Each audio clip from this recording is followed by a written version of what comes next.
Lift him up. You know, we are in a time where it seems like we have to be connected to someone or to something in order to get things done. Seems like we have to have connections. You have to know somebody in order for things to really work out in our favor. You know, we're coming up or in a political climate. There are a couple of candidates remaining. And as they go through this process of getting delegates, and as they go through the process of securing votes, having folks to support and back them, you get a candidate whom you want to really support and get behind. And so you have individuals campaigning for other folk. You have people speaking up and endorsing their candidates in order that we have the President of the United States. And as we go through this cycle, this campaigning cycle, people are choosing whom they want. A lot has to be said for whom you represent and whom you speak up for. The season is that whom you support is supposed to represent you as a people. So the question is, during this political season, who it is that you want representing you? Who do you want that's going to best articulate your views, your desires, your wishes? Who do you want to say they speak for you? And so even in that political season, it is like that all over. Who do you want to represent you? Who do you say is the voice for African Americans? Who is it that has your best interests at heart?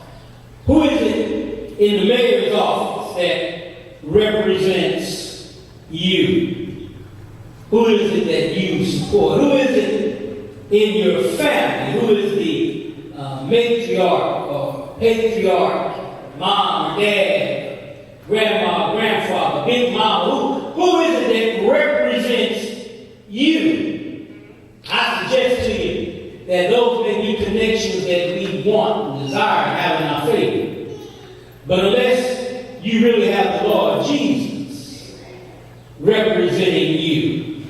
And you say, what do you mean by that, Reverend? Well, because he is ours and we are his, we ought to be able to see Jesus in each other.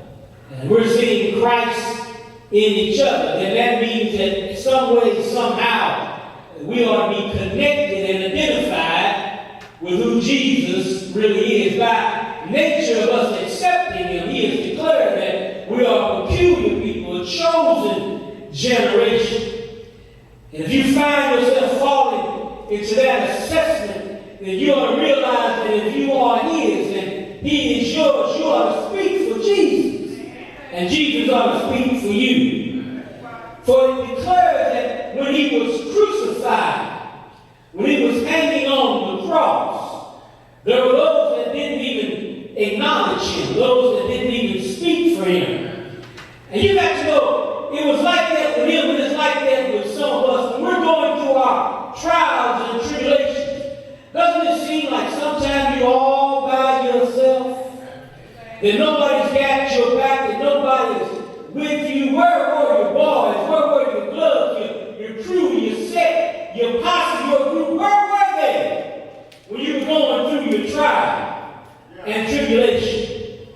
Did you feel so all alone and nobody was with you? Let me encourage you let me remind you that Jesus said, that David declared, that yea, though I walk through the valley of the shadow of death, he said that he would be with you.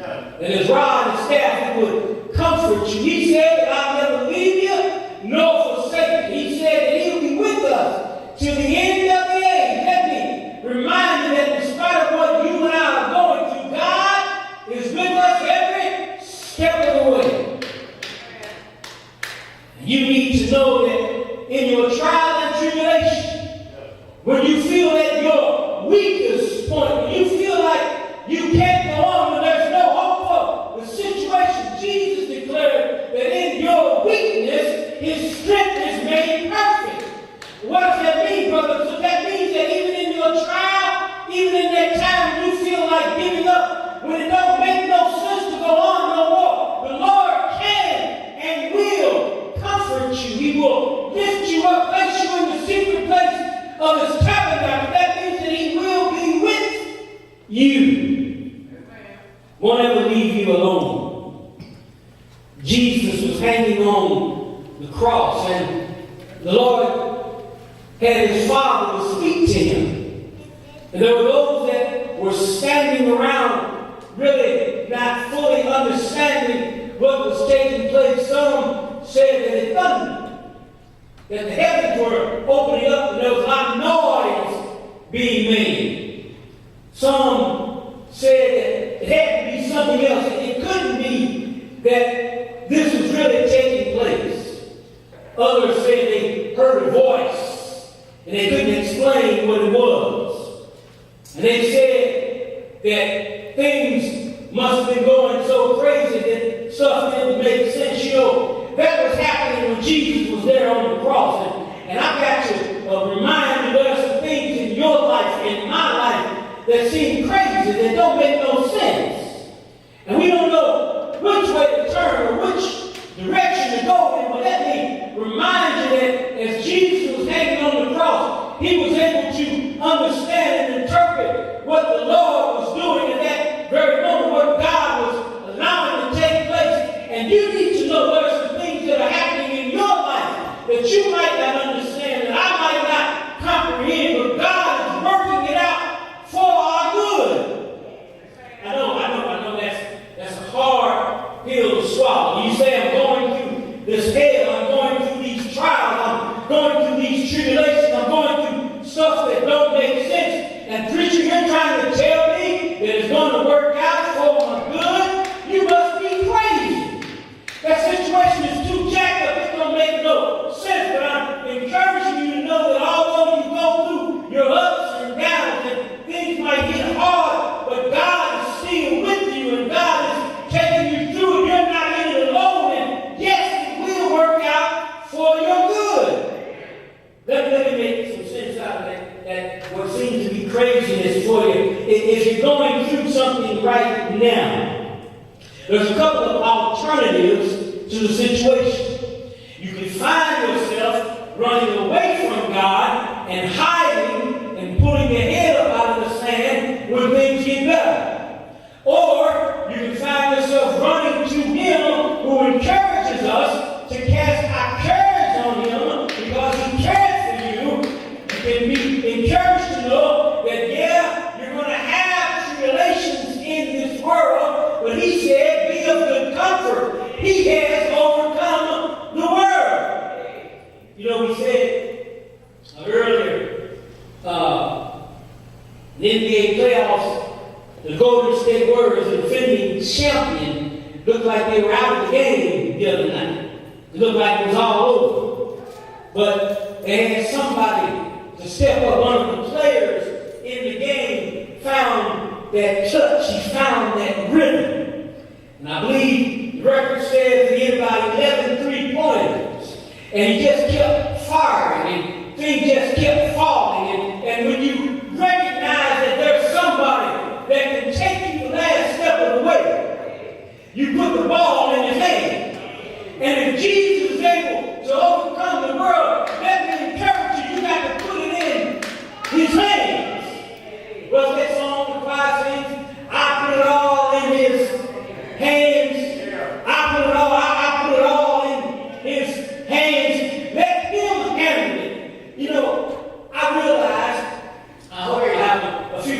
believers in the house, there are some things I realize that I just can't handle.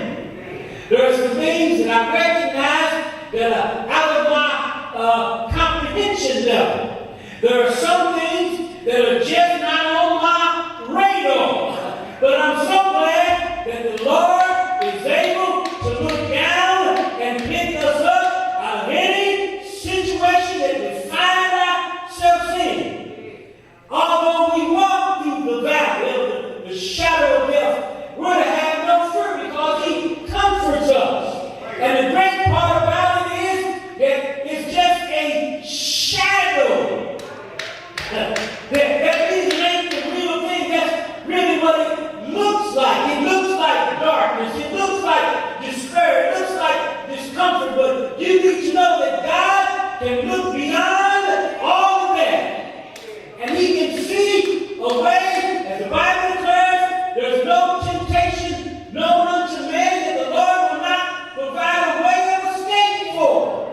In other words, no matter what we're dealing with, no matter the trial, the tribulation, the sin, the unrighteousness, God is able to overcome it. Why is He able? Because He has the power to change our situation. Jesus hanging on the cross. And you got to know that it's one thing to give in to your despair, to give in to your depression, to give in to the hardship of your situation. But it's another thing to look it in the face and still encourage other folk in spite of what's happening with you. The Apostle Paul was in prison, he was chained, he was shackled, but yet would take pen in hand to write letters of encouragement to allow folks to know that God is still able. Look at Jesus. Verse 32. Jesus said, and if I be lifted up from the earth. Keep in mind that Jesus is will be hanging, is subject to being crucified on the cross. And with nails in his hands, rivets in his feet, he's hanging on the cross, near death. But what does he do? He says, if I be lifted up, that's encouraging you to know that if he is lifted, then he will draw. In other words, if you can say a word to somebody, if you can encourage yourself to know that it might look hopeless, but it's not impossible. Did you hear what I said? It might look hopeless. But your situation, my situation, our situations are not impossible. Well, how do you know that, partner? Because the Lord says that nothing is impossible for Him. He said there's nothing too hard for Him. And if we lift Him up, in other words, if we can speak Jesus into a situation, you don't have anybody in the house that you can speak Jesus in a situation and know that the Lord will be able to turn that situation around. Sometimes we limit God. The Bible declares that Jesus returned to his hometown, his place of birth, and he couldn't do great and marvelous works because of unbelief. I don't know about you, but I want the Lord to be able to do all that is possible in my situation. I'm not going to doubt Him. Because if I doubt, that means things might not go the way that they ought to go. He is not canceled out, but I want the Lord to be able to do all things. I want Him to have, check out the word. I want Him to have full access. I want Him to have unlimited authority. I want Him to have unlimited power to change, to work out situations that I might think are impossible. I want Him to work it out for my good. And if I be lifted up, I'm glad He could declare. And He tells me what my role in this situation ought to be. You know, sometimes we get confused with what should I do when this is taking place? What should my role be? Well, He's telling me right here that Harden, your role should be to lift me up. Your role should be to glorify me. Even in spite of what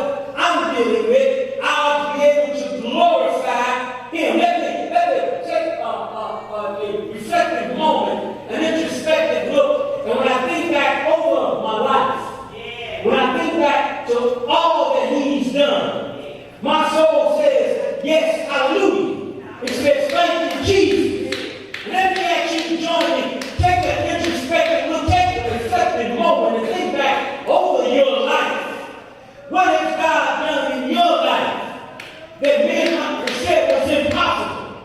But God has brought it to pass. And have you thanked him? Have you said hallelujah? Bless his name. Because when you were sick, God healed you. When you were lost, God found you. When you were in sin, God delivered you. And now that you're looking for him now, if he's done it before, I'll have a witness. If he's done it before, he can do it again. And if you check back over the track record, what he's able to do then, he can do now. Somebody said, I know him. He's a God that never changes. He's the same yesterday, today, and tomorrow. That means that what he's done, I say thank you for. What he's doing right now, I say thank you, Jesus. And what he's yet to do, I say thank you, Lord.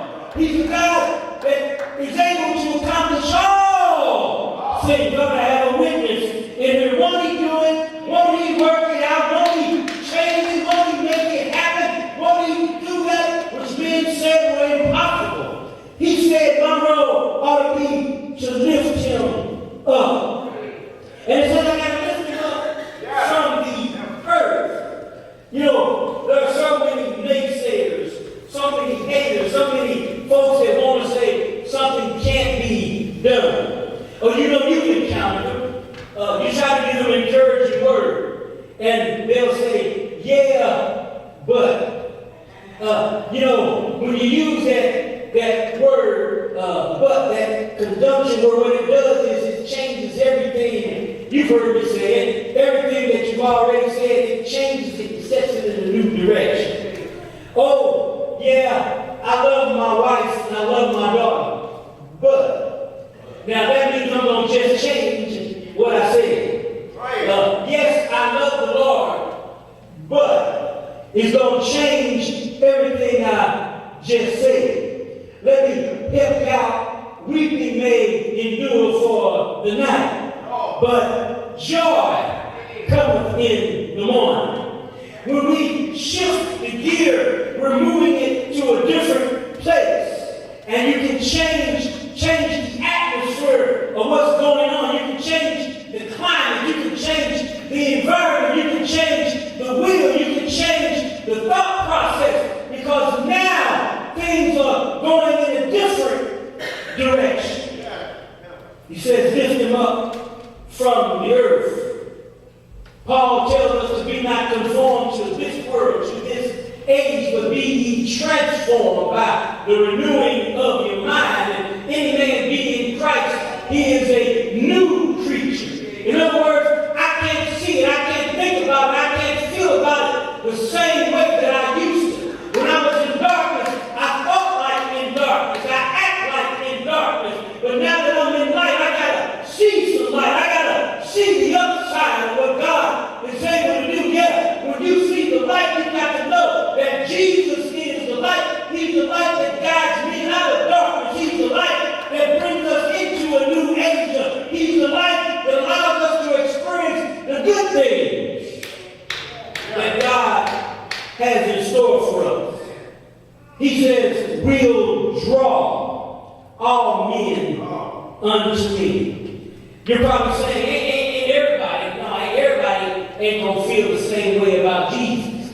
You just make that statement. But if you believe the Bible, if you believe what the Word of God says, the Word of God tells us that at the name of Jesus, every knee must bow and every tongue confess. Brothers and sisters, there's going to come a time when every knee must bow and every tongue confess.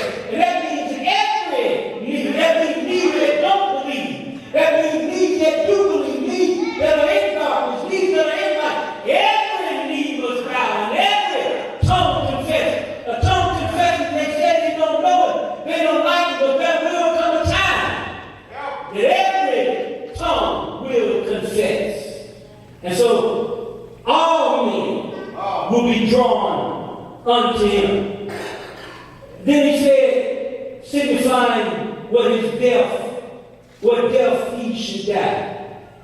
And when you think about Jesus, it says that the people answered him in verse 34, we have heard out of the law that Christ abideth forever. And how saith thou? The Son of Man must be lifted up. My brothers and sisters, the Son of Man must be lifted up. Your life ought to be a living testimony that God loves and cares about you. Somebody ought to know that you profess to be a child of God, that God is working in your life. It's one thing to declare him as Lord, but it's another thing to live like he is Lord. It's one thing to say that you love the Lord, but it's another thing to show the love of Christ in your heart. Somebody said, yeah, the Lord died, and I'm glad that he died. But the word also tells us that really, if he died, we got to identify with him in our suffering. For to live for Christ is not only wanting to be blessed, but to live for Christ is also to identify with him in his suffering. In other words, brothers and sisters, you and I will have to go through some things. We'll have to deal with some issues. We'll have to deal with some situations. And sometimes those issues and situations will place our back against the wall. There's going to be some times when I feel like just giving up. There's going to be some times when I look at a situation and I just don't know how to handle it. That's part of the 24 existence of life that comes with the territory. But also I understand and I realize that if I am a child of God, if I am a believer, every now and then I got to believe that what the